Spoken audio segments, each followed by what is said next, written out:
Nesse vídeo de hoje eu vou falar sobre como podemos tocar o coração do nosso constelado, do nosso cliente, de maneira certeira, como se o coração fosse um alvo e a gente, tivesse a flechinha na mão, o dardo na mão. Eu sou Sandra Maurami, você está no Provocando Movimento, esta série de vídeos que eu estou fazendo voltado para consteladores e profissionais que utilizam dos princípios sistêmicos nas suas áreas de atuação, seja na educação, na saúde, no direito, não importa. Nesta série de vídeo eu ensino esses profissionais a provocarem um movimento na alma do constelado com as histórias, isso mesmo. E eu vou começar esse vídeo lembrando de uma intervenção que o Bert Hellinger fez com um casal. Eu não sei se você viu essa intervenção, tá na internet,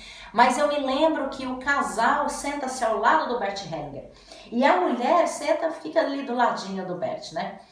Bert fica um tempo em silêncio, todo mundo fica em silêncio, aí Bert brinca um pouquinho com eles, com o grupo, dizendo que não tá vendo nada ali para ser resolvido, não tem nenhum problema ali. Eles dão risada, enfim, vai sendo um quebra-gelo gostoso, até que Bert Hellinger pede para que a esposa troque de lugar com seu marido. Seu marido sente ao lado dele. Com isso, Bert Hellinger começa a conversar um pouco com o homem e propõe um processo imaginativo.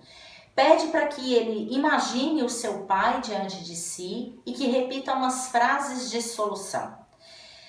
Quando o cara repete as frases de solução, é nítido, é muito perceptível que ele faz isso da boca para fora. Não há nenhum movimento interno. Então, Bert Hellinger conversa um pouco mais com ele, trazendo um pouco mais de informação, até que ele solicita para que o homem se vire para a esposa e diga simplesmente muito obrigado. Aí o homem é provocado. Ali você percebe, você vê um movimento interno que o homem faz. E com isso, Bert Hellinger conversa com o grupo e ele diz a seguinte coisa: isto é trabalho com a alma. E o que é que fazemos quando fazemos trabalho com a alma? Nós tocamos o coração. Isso é o suficiente. Não há mais nada a fazer. Tocar o coração é quando algo nos afeta, nos atravessa e provoca uma alteração emocional. Este algo que nos atravessa, ele vai direto no nosso sistema emocional, no nosso sistema límbico. Ele não passa pelo crivo da razão. E já que ele não passa pelo crivo da razão, nós não contra-argumentamos, porque simplesmente nós somos afetados. E este algo que nos afeta fala diretamente ao nosso sistema límbico. O nosso sistema límbico é como se fosse uma criança de 7 anos no máximo. E ele sempre será uma criança, não importa o que nós façamos. Com o estudo da inteligência emocional, nós damos recursos para essa criança agir de forma um pouco mais, vamos dizer assim, adulta, sabe? É como se a gente usasse a nossa área racional, né? A parte da razão do nosso cérebro, que é mais adulto, e este adulto ensina esta criança a agir de maneira um pouco mais adulta, mas ela sempre será uma criança. Portanto, tocar o coração é falar com esta criança, é afetá-la, provocar nela um movimento que a faça ir para a vida. Só que nem sempre a gente consegue afetar esta criança, nem sempre a gente consegue falar diretamente com ela. Eu não sei você, mas eu vejo com muita frequência o cliente querer entender com a cabeça o que se passou ali e principalmente o que ele precisa fazer. Ele fica muito no cabeção. E isso acontece muitas vezes, pelo que eu vejo nos atendimentos com as constelações. Alguns atendimentos dão muita informação do tipo: olha, tem julgamento aqui, você precisa parar de julgar um ou ambos os pais, você precisa tomar os pais, você precisa incluir este ou aquele. A gente sabe que essas informações São as atitudes que o constelado tem que fazer para modificar algo na sua vida. Só que as informações ficam no campo racional, no campo da razão. E isso quer dizer duas coisas. Ou ele vai concordar ou ele vai discordar da informação. Se ele discorda da informação, vai dar um tiquinho mais de trabalho, não é? Porque a inflexibilidade de ver outras versões da própria história, isso dá um pouquinho mais de trabalho.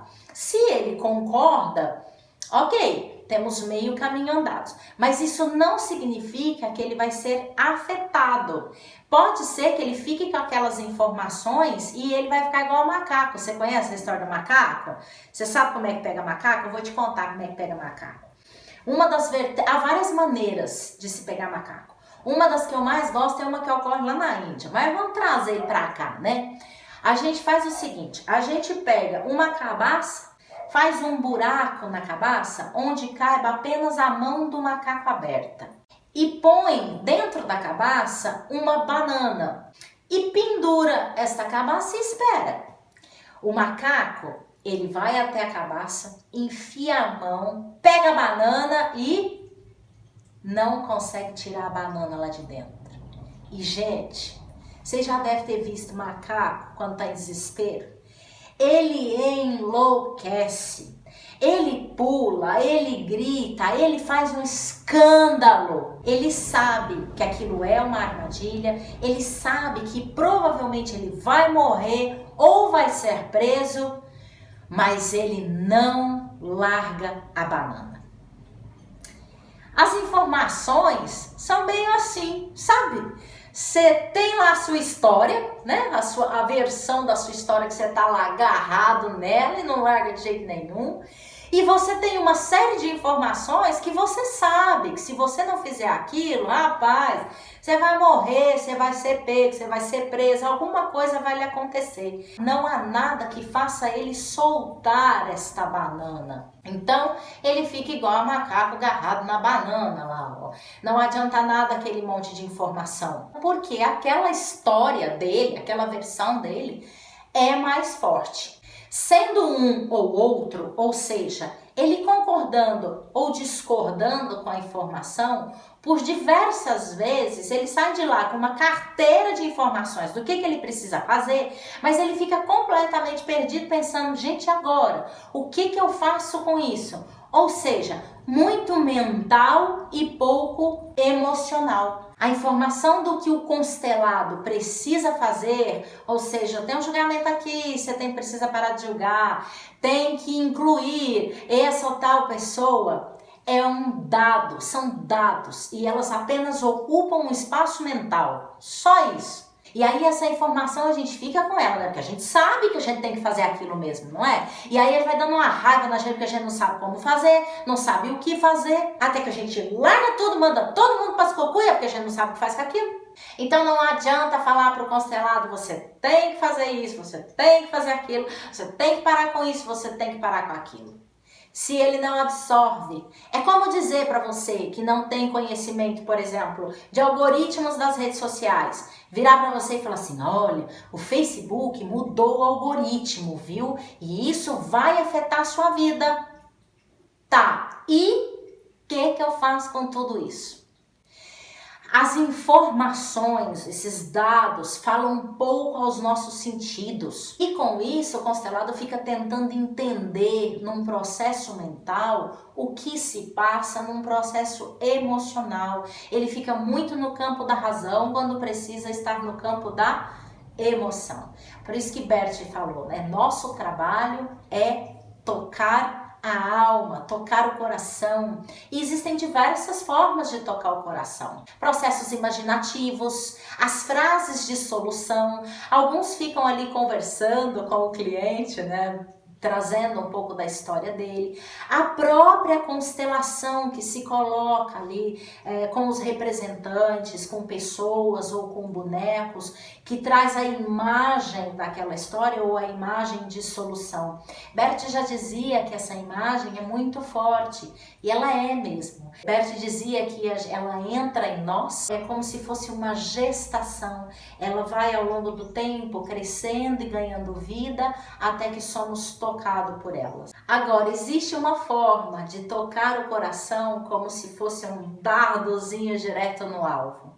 Bert sabia disso e ele fazia isso também. É com um conto de tradição oral. Porque os contos nos mostram caminhos de vida.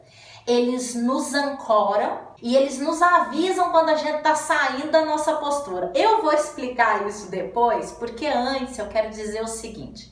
Quando eu falo contos de tradição oral, eu não estou falando somente apenas dos contos de fadas. Os contos de fadas fazem parte dos contos de tradição oral. Os contos, em sua essência, eles não eram destinados às crianças, ao universo das crianças, porque eles contêm componentes relacionados ao imaginário adulto. E os contos eram narrados por profissionais que recebiam essa função dos seus antepassados ou que passavam isto para outra pessoa como uma tradição. Normalmente os contos eram narrados em ambientes onde os adultos se reuniam, como sala de fiar, nos campos de lavouras, nas casas de chás, enfim, onde os adultos se encontravam. Somente a partir da descoberta da infância, ou seja, da concepção de infância, quando a criança deixou de ser apenas um pequeno adulto e passou a ser vista como criança, é que os contos de tradição oral, eles sofreram alterações para contemplar, de certa forma, o imaginário da criança, né? O mundo infantil. Mas o conto de tradição oral, ele é destinado, em sua essência, para os adultos. Até porque nosso sistema límbico é uma criança e sempre será uma criança. Eu me lembro de quando eu estava na faculdade de teatro, eu fui dar aula de teatro para crianças de 7 a 14 anos. As primeiras aulas eu fiquei muito chocada, porque as crianças eram extremamente agressivas umas com as outras, ao ponto de eu falar, vamos fazer uma roda. Aquelas que não sabiam fazer uma roda, apanhavam das outras. Era uma coisa que me chocou muito, e na época, como eu era muito nova, eu tinha 20 e poucos anos, eu não tinha recursos para orientar, para ajudar, para fazer alguma coisa, né? Para trazer uma solução para aquilo tudo. E eu tentava também não me envolver, enfim, eu não sabia muito bem o que fazer com aquilo, sabe? Mas eu voltava para casa muito chocada com as coisas que eu via ali, com as situações e a maneira como eles se relacionavam, né? E eu passei a narrar contos para eles, porque de certa forma, dar aula de teatro para eles era algo quase que impossível. Eles mais se batiam do que aproveitavam as dinâmicas das aulas. Então eu passei a narrar contos para eles, para trazer um pouco mais de calma dentro da sala. Então a gente sentava no chão e foi a primeira vez que eu tive contato com o conto de tradição oral, onde eu narrava. E aconteceu algo muito surpreendente ali com aquele grupo. Depois do segundo, terceiro encontro, eu comecei a perceber que a tolerância, o respeito pelo outro começou a ganhar espaço. Eu comecei a perceber que eles foram modificando o comportamento. E isso não acontecia somente com eles, eu também fui modificando, eu também fui me transformando com aquele ato de narrar o conto. E com todas essas transformações que foram ocorrendo no nosso grupo, eu comecei a pesquisar sobre o poder dos contos no nosso inconsciente, no nosso sistema límbico, na nossa amígdala. Os contos de tradição oral provaram ser úteis no campo, principalmente da saúde mental e da saúde emocional. É um excelente instrumento para todos que gostam de trabalhar com a alma humana e devem aprender. Alguns psicólogos, educadores, arteterapeutas, consteladores já utilizam desse método como um processo terapêutico, porque os contos tratam dos problemas da humanidade e são utilizados para ajudar com as nossas questões mais internas, sabe? Nossos conflitos mais internos, nossos medos, nossos problemas nas relações de relacionamento, com a morte. Eu já vi várias vezes reduzir ressentimento e preconceito. Então, contar histórias é um instrumento que não deve ficar de fora quando se trata do trabalho com a alma, de tocar o coração do escutador, sabe? E eu digo isso porque o nosso cérebro, gente, ele é programado para compreender o mundo, para compreender as coisas. A gente se compreende no mundo, a gente se conhece melhor por meio das histórias, dos contos. O conto é a linguagem do nosso cérebro, é a língua mãe do nosso cérebro. Lá na nossa amígdala, que fica aqui dentro do cérebro, não é essa daqui não, estão as nossas reações mais instintivas e a memória de situações mais traumatizantes. Ela é responsável por disparar as informações para o resto do nosso cérebro quando ela é acionada. E isso faz com que ela provoque uma série de reações químicas, hormonais e fisiológicas. Lembra aqui que eu falei que o sistema límbico é como se fosse uma criança de no máximo 7 anos e ela sempre será uma criança? Sendo uma criança, um conto bem narrado, o que você acha? Cai muito bem para ela ou não? Os contos conversam com toda essa área do nosso cérebro de maneira muito carinhosa, de maneira muito sensível, sabe? E esclarecedora. Os contos afagam a nossa criança interior e eles não passam pelo crivo da razão. Nós não racionalizamos o conto, ele vai direto no nosso sistema límbico, falando direto com aquela criança. Simplesmente ele não encontra barreiras no racional. Sendo assim, você não contra-argumenta com um conto. Não há como você contra-argumentar com um conto. E por que que o conto nos mostra um caminho, nos ancora e nos avisa? Veja como isso é mágico no nosso corpo, na nossa cabeça. O conto, ele nos mostra um caminho de vida porque os personagens envolvidos vivenciam uma série de conflitos que são os mesmos que os nossos. Conflitos internos, e vivenciando esses conflitos, eles encontram soluções, mesmo que a solução seja uma consequência não muito agradável. Mas ele nos mostra que aquele caminho ali vai acontecer tal coisa. E isso a gente encontra o caminho para a nossa realidade. Só que isso acontece por quê? Porque quando ouvimos um conto, existe um processo neural que é como se estivéssemos 3 orelhas, 3 ouvidos. Os 2 externos e um interno lá dentro da cabeça. Os 2 externos ouvem a voz do narrador que narra o conto para nós. O interno ouve o nosso cérebro. E esse processo neural é quando o cérebro nos reconta aquela história a partir das nossas experiências. E quando a gente ouve um conto, a gente se projeta para dentro daquela história. A gente imagina aquela situação, visualizamos as ações do personagem, visualizamos o cenário, o conflito do personagem, e isso desperta as nossas sensações.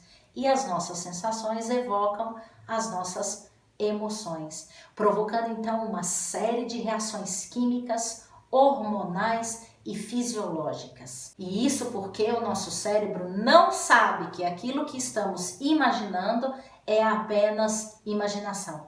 Então, para nós, para o nosso corpo, é como se estivéssemos realmente vivenciando de fato aquilo que nós estamos imaginando.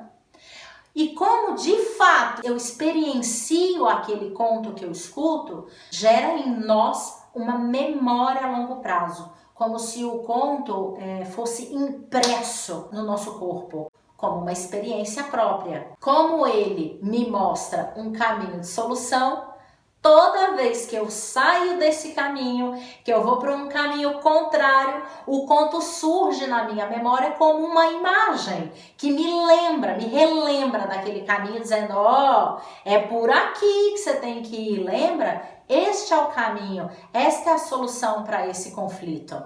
Então, por todo esse processo de experienciação do conto, que eles nos conscientizam das nossas ações, eles nos ajudam a conscientizar das nossas ações, da nossa postura diante das nossas relações. Portanto, contar uma história é um meio muito eficaz de transformação e de cura das nossas feridas internas.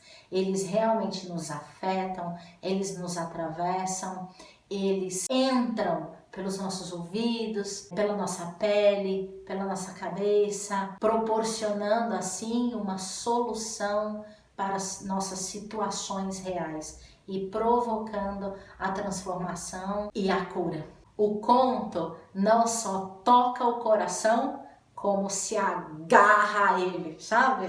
Gruda nele lá e não larga mais de jeito nenhum. Só larga quando ele não for mais útil. E eu incluo aqui, quando eu falo dos contos, eu estou incluindo também os contos de criação, como os do Bert Hellinger, por exemplo, porque eles também trazem ensinamentos de vida e compreensão da realidade. Bert Hellinger, ele sabia do poder dos contos e mais do que isso, ele sabia narrar o conto, ele sabia estruturar o conto e trazer potência, tanto que ele criava contos ali mesmo, ali na hora, na constelação, porque ele sabia identificar o conflito do constelado e ele criava um conto que trabalhava aquele conflito específico.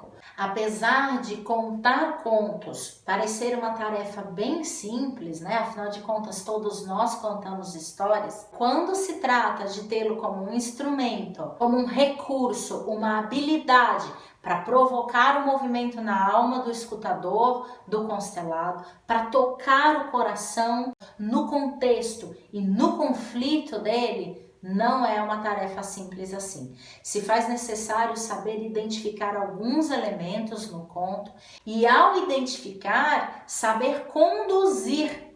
Então, contar um conto para provocar movimento, para instruir, para ajudar o outro é diferente de contar para entreter.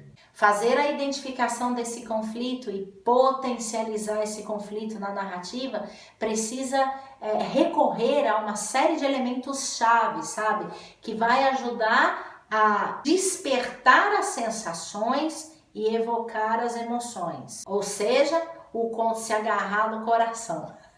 Esses elementos são os 5 sentidos, você conseguir trabalhar com os 5 sentidos, o toque, é fazer com que o seu escutador visualize a cena, visualize o cenário, visualize o personagem, as ações do personagem, o que eles estão sentindo, como eles estão de fato e mais uma série de coisas. Eu vou dar um exemplo para vocês, eu vou narrar 2 trechinhos, comecinho de uma história, um de forma mais habitual, como as pessoas costumam narrar, e outro de forma mais trabalhada. Então vamos lá. Certo dia, uma mãe estava sentada diante do berço de seu filho. Seu filho estava morrendo e ela estava tão aflita, tão cansada, com tanto sono, até que ela ouve alguém bater na porta. Ela se levanta, abre a porta e dá diante de um homem. Era inverno, fazia muito frio. O homem entra, pega o menino no colo e começa a embalar a criança. Ela vai até a lareira e coloca algo para esquentar para eles poderem beber. A mãe, cansada demais, senta-se na cadeira e por um segundo ela abaixa a cabeça e pega no sono. Ao acordar, não havia ali nem homem e nem bebê. Agora eu vou narrar esse mesmo trecho Só que com alguns elementos que eu falei para vocês que potencializa a história e faz o escutador se projetar com mais rapidez para dentro da história e vivenciar o conto. Certo dia, uma mãe estava sentada ao pé do berço do seu filho. Ela apoiava no berço e olhava seu filho lá dentro, pálido, que respirava com tanta dificuldade e às vezes tão profundamente que parecia gemer. Mas a aflição da mãe era ainda maior. Fazia 3 dias que ela não dormia, cuidando do seu bebê, cuidando dos últimos minutos. Até que ela ouve alguém tocando na porta. Ela se levanta sem tirar os olhos do berço. Ao abrir, era um homem. E lá fora estava coberto de neve. Este homem vestia apenas uma capa preta. Ele entrou, foi até a beirada do berço, pegou a criança no colo e começou a embalar a criança. A mãe foi até a lareira, pôs algo para esquentar e sentou-se na cadeira. E nesse momento ela pôs a mão nos dedinhos do seu filho e pensou: não há de me levar embora. E ela baixou a cabeça chorando e por um segundo,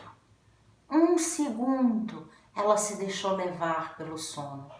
E ao acordar, a porta aberta, entrando aquele frio do inverno, a fez tremer. E ao ver que nem o filho e nem o homem estavam mais ali. Veja, eu narrei a mesma coisa que a primeira vez. Mesma coisa. Só que de modo a vermos a cena toda um pouco mais completa, sabe? Não somente visualizarmos a cena, mas sentirmos a angústia da mãe, a dificuldade do bebê ao respirar. Então a gente se projeta mais para dentro da história e vestimos o calçado do personagem, vivenciando assim a história dele. Para isso é necessário saber o como devemos narrar esse conto. Quanto maior riqueza de detalhes, maior a capacidade de retenção do escutador, de envolvimento e de projeção. Ou seja, maior a capacidade de tocar o coração do seu escutador. Tocar não, agarrar o coração do escutador. Eu já vi isso acontecer em constelações diversas vezes, onde o constelador coloca a constelação com representantes e ao verificar que ali não ocorre mais nenhum movimento, ele senta-se ao lado do escutador, do constelado, vira para ele e fala: posso te contar uma história? E enquanto ele narra a história, ele deixa lá o campo. Enquanto ele narra a história, o campo vai se movimentando. É óbvio isso, não? Já que o campo é reflexo da postura do constelado. E eu não vi isso acontecer 1, 2 vezes. Eu vi isso acontecer várias vezes. Não foram 1, 2, foram várias. E é por esse motivo que eu decidi fazer esse vídeo. Há muitas formas de tocar o coração do constelado. Mas com certeza, aquela que realmente vai agarrar no coração, vai ajudar o constelado a se manter na sua postura, porque quando ele sair, vai vir um aviso, como um alerta, pé, pé, pé, pé. Eu digo com toda certeza que são as histórias, é o conto especificamente. Ele nos dá material, ele nos ancora de fato. Através dele, podemos com certeza falar direto com o nosso mais profundo eu, sabe? As nossas questões mais profundas, de forma muito sensível, muito agradável, não é de forma agressiva. E com isso proporcionar uma série de transformações, assim como ocorreram comigo. Então é por esse motivo, esse é um dos motivos que mais me movimenta a estar aqui gravando esse vídeo, para ensinar, pessoas que trabalham com a alma das pessoas, pessoas que trabalham em tocar o coração das pessoas, aprenderem de fato a como fazer isso, a não fazer de qualquer jeito, porque de qualquer jeito não funciona. Já dei um exemplo aqui uma vez, se contar histórias somente desse resultado, pessoas que contam histórias de Jesus Cristo, algumas movimentam centenas, outras movimentam apenas uma, e a história é a mesma. Então, o que faz a diferença, né? Bert Hellinger tinha o conto como um instrumento de movimentação da alma do constelado. A gente verifica isso nos livros, a gente teve acesso a vários contos criados e contos lúdicos que ele trouxe nas intervenções das constelações, né? Muitas vezes ele usava dos contos, ele narrava um conto simplesmente para explicar o que ele estava elucidando ali para o grupo, porque ele sabia que ao elucidar aquele grupo iria ficar uma série de informações que não ia fazer sentido algum para nossa alma. E quando ele queria fazer isso, ele contava uma história. Fica aqui no Provocando Movimento, curte a página, se você está no Facebook, curte, se você está no Instagram, me segue lá, e se você está no YouTube, não esquece de clicar no sininho, porque toda semana eu trago vídeos para o Provocando Movimento, para a gente provocar, dar um empurrãozinho na alma do nosso cliente. Obrigado e até o próximo vídeo.